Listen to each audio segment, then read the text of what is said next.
వాయులింగం కోసం తిన్నడిని, ఆడి గూడాన్ని, అడవిని నాశనం చేసి వాయులింగాన్ని తెచ్చుకుంటా. ఆ తిన్నడు సామాన్యుడు కాదు. అతన్ని దాటి వాయులింగాన్ని చేరడం అసాధ్యం. వాయులింగం మీద దుర్మార్గుల చూపు పడింది. ఈ వాయులింగ రహస్యం కాపాడడానికి నా ప్రాణాలు సైతం అర్పిస్తాను. ఈ గూడెంలో ఏ బిడ్డకి ఆపద రానివ్వను.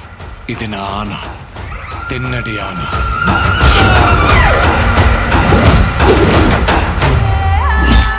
శివుణ్ణి రాయంటావా?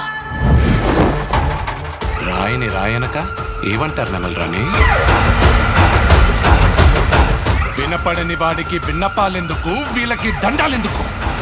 దేవతని ధిక్కరించేవాడికి, పెద్దల మాటకు విలువ ఇవ్వనోడికి ఈ కూడెంలో చోటు లేదు.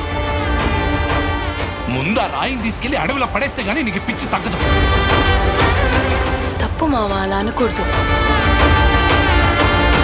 ఇలాంటి వాడు మీకు గొప్ప భక్తుడవుతాడని నమ్మకం ఏంటి ప్రభు?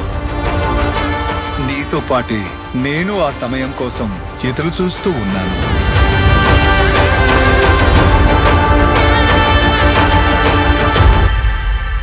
రుద్రా,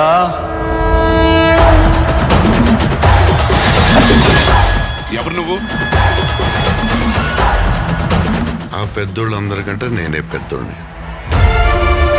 నన్ను మించిన శివభక్తుడా ఈ సృష్టిలో లేడు.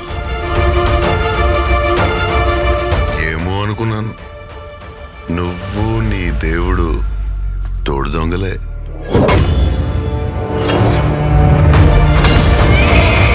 శివయ్య అని మనసారా పిలు. అది జన్మలో జరగదు.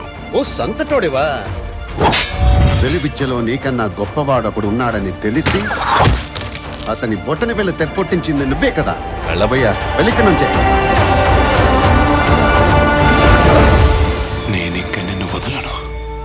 ఇది నా ఆన, తిన్నడి ఆన.